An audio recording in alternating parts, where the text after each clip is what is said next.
A few weeks ago, I packed my camera, way too many lenses and an unrealistic sense of optimism, and I headed off to a place in the UK I've always wanted to photograph, Cornwall.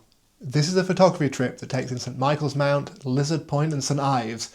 It sounds like it should be poetic and ideal, and on occasions it was, but it also involved wind, rain and storms. If you're expecting a slick travel film with graceful drone shots and beautiful morning light, this might not be the video for you. But what it is a proper photography trip. Early starts, late finishes, and keeping your fingers crossed that the weather's going to work out.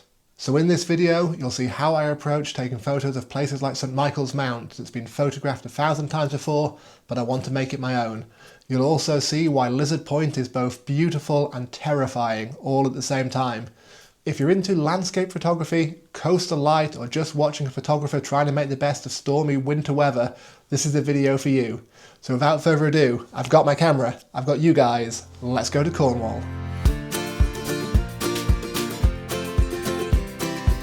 Cornwall has a way of pulling you in. Not loudly, not all at once. It works slowly through winding roads, hedgerows heavy with green, and light that feels older than the places it falls on. This is a land shaped by stories of giants and saints, wrecks and tin miners, smugglers and pirates, where the edge of the country feels like the edge of the known world. People come here for the coast, the cliffs and the seas, but what keeps them here is something harder to name, a sense that the landscape remembers things, that every bend in the road is leading you somewhere that you've always meant to be.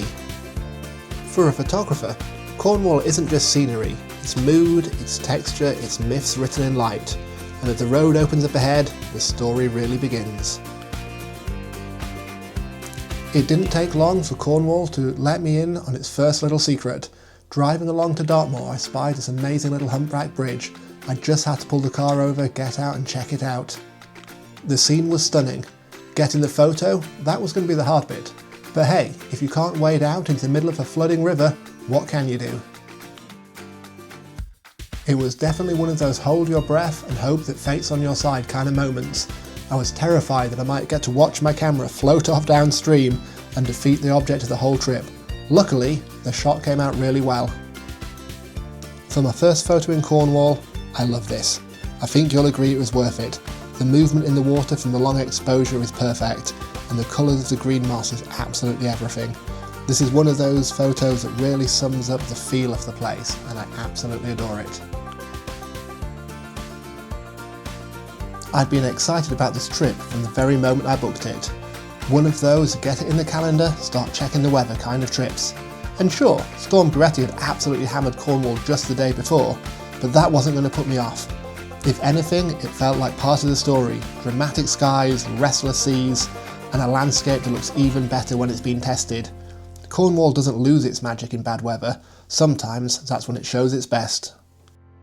Good morning and welcome to a surprisingly sunny Cornwall.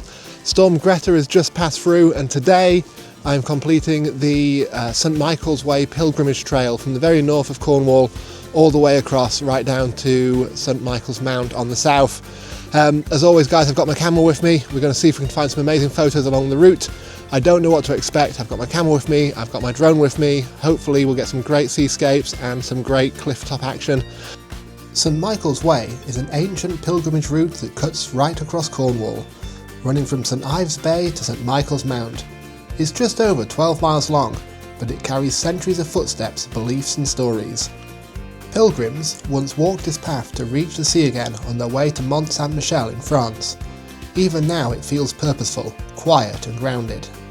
For photography, it's perfect.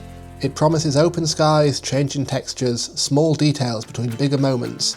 A route where the mood matters as much as the views. After Storm Goretti had torn through Cornwall the day before, I knew this was going to be an adventure. The light, the ground and the weather were all going to make this a challenge. Plus, I'd got 12 miles to do before sunset. But when the weather's tricky and the times are demanding, that's sometimes exactly when a place gives you the best stuff to work with. After a few hours of battling uphill, I reached my first photo stop. Nill's monument stands high above St Ives, a granite obelisk built in the 1700s by John Nill. A mayor with a fascination for legacy and ritual, he actually built this for himself. He asked for music, dancing and cakes to be brought here every 5 years, long after he was gone. A strange request, but one that still echoes today. From up here, the views stretch across the land and sea. St Ives below, the Atlantic beyond. It feels watchful, timeless. For a photographer, it's not just about the moment, it's about the way the weather wraps around it, how light moves across a stone, a place for history and atmosphere to do most of the talking. For me, this felt like something you just had to capture with the context of the place. The harshness of the obelisk and the softness of nature, it really says something about mankind's battle against the elements for his place in legacy. After that, it's time to battle on to St Michael's Mount.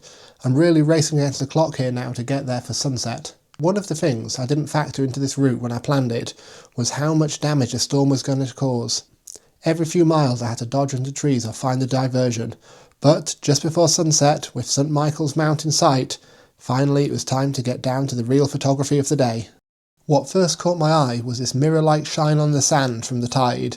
The movement of the sand as well has given us some great textures here to work with, and with the sunset just coming in, it's time to get my camera out. This is my first shot of the mount, and I'm really pleased with it. The way the light plays off against the textures of the sand makes the shot feel really vivid and alive. I also love the chemtrails in the sky kind of highlighting the mount in the background. Looking around the beach for another opportunity, I spy this amazing reflective pool. It lines up perfectly and I think it's going to give us a killer shot. And here's the shot. The reflections have worked out just like I hoped. It really allows us to make the most of the light in the sky and the ground to really set off the scene. Reflections are always a good way to get a great photo, but with this one I think if we change the angle we might be able to go one step further. And this is it, my favourite shot from the day. It's one of those shots that combines an amazing sunset with that signature CJ Knox look. The low angle, the reflections and the added texture from the sand really elevate this shot to a whole new level. Just before we miss the best of the light, there's one more shot here I really want to try, and that's using the causeway across the beach as leading lines up to the mount. This shot is definitely giving me Wizard of Oz vibes. Follow that yellow brick road all the way to the horizon. But what a perfect shot for summing up the end of a 12-mile walk and a wonderful ancient pilgrimage. There you go guys, we have made it to St Michael's Mount. We got here just before sunset, which is absolutely ideal. The tide is out, so the causeway is available, which is brilliant. We've got some great leading lines, some great reflections. Let me know what you think of them in the comments. What a perfect end to day one. Literally, I could not have hoped for more. Keep your fingers crossed the weather holds out, and let's see how we get on day two. And welcome back to Cornwall. As you can see, the weather is much more traditionally January than it was yesterday. So what I've done today, I've head down to the Lizard Point, which is the southernmost part of Cornwall. It's actually somewhere I've always wanted to come. The weather is obviously not ideal for photography, but hopefully we'll get some wild weather. I'm determined to get a photograph here, so wish me luck, let's get stuck in. As you can see, I'm not going to be fighting my way through the crowds today. It looks like I'm going to have Lizard Point all to myself. Like I mentioned, Lizard Point is the southernmost tip of mainland Britain, where the land finally gives way to the Atlantic. It's raw, it's exposed, shaped by wind, salt and time. A place where the cliffs feel endless and the horizon feels close. For photography, it's all about drama. Fast changing lights, dark rocks and restless seas. No soft edges, no filters. This is Cornwall at its most honest. I've got to be honest, I love weather like this. It's wild and it's raw. There is no better way to get out and enjoy nature. Just look at the way these waves are crashing into the shore. It's a struggle just to keep the camera straight. But I think this shot is worth it. It's a timeless classic black and white of the Cornish coast. You could come down to this bit of coastline today or 100 years from now and you know it's going to look exactly the same. It's iconic.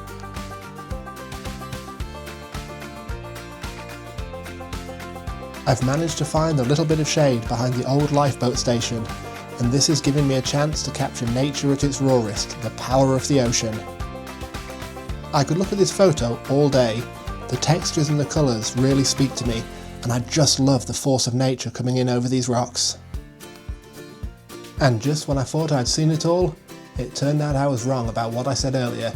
I don't have Lizard Point all to myself. This is definitely one of the highlights of the trip. Just bobbing around in the tide, I happened to notice this little guy. It feels like such an honour to manage to capture a photo of a seal in the wild. And amazingly, he doesn't even seem bothered by the tide. There is no way you would catch me swimming out there today, but this little guy looks well at home. If you haven't been before, Lizard Point is absolutely phenomenal. It definitely lived up to everything I hoped it would be. It's that perfect place to stop and take it all in and just enjoy the power of nature.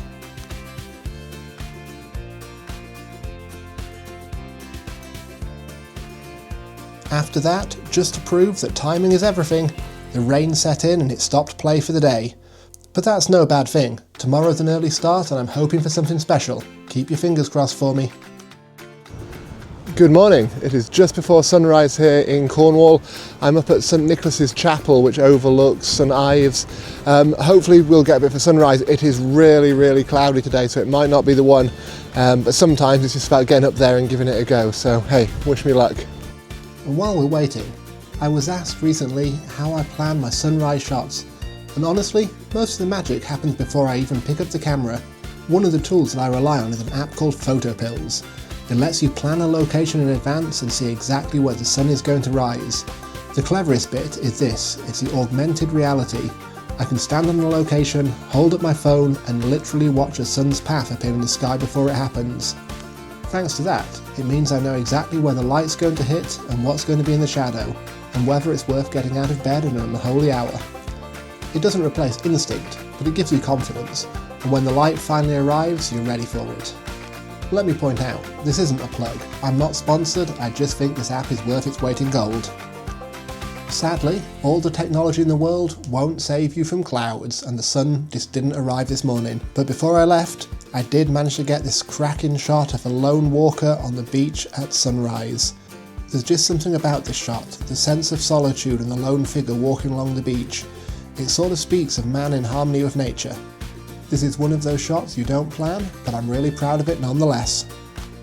Now that the sun is finally firmly in the sky, it's time for one more photo stop on this amazing Cornish adventure. Thanks to Poldark, this might be one of the most iconic locations in Cornwall. Wheal Cotes clings to the cliff like it's refusing to let go, a reminder of Cornwall's mining past, carved straight into the edge of the land. Once alive with noise and labour, it now stands silent, weathered by wind and salt. For photographers, it's pure contrast, the hard stone against soft light, man-made lines against the endless sea. It's dramatic, exposed and unapologetic, a place where Cornwall's history feels close enough to touch. And this shot really shows that contrast. I love the way the nature and the tin mine are in complete opposition. The juxtaposition speaks volumes. Ancient versus modern, nature versus man. It's all captured in this photo. The thing about Wheal Cotes is you're spoilt for choice. Every time you walk a little bit further down the path, there's a brand new view and a brand new angle. The hardest part is not stopping every 5 steps to take a brand new photo. But even if you did, it's time well spent. And as if to prove that point, just as I was leaving, I turned round and saw this stunning view. Look at the way the light is drifting across the bay here. This is going to make a photo. And here it is, my favourite photo of the whole of the Cornish trip. I love it, this one is going straight on my wall at home. And just like that, my Cornish adventure is coming to an end. It's been an absolute blast. Cornwall, for a photographer, is an absolute playground. Everywhere you look, there's another iconic shot waiting to happen.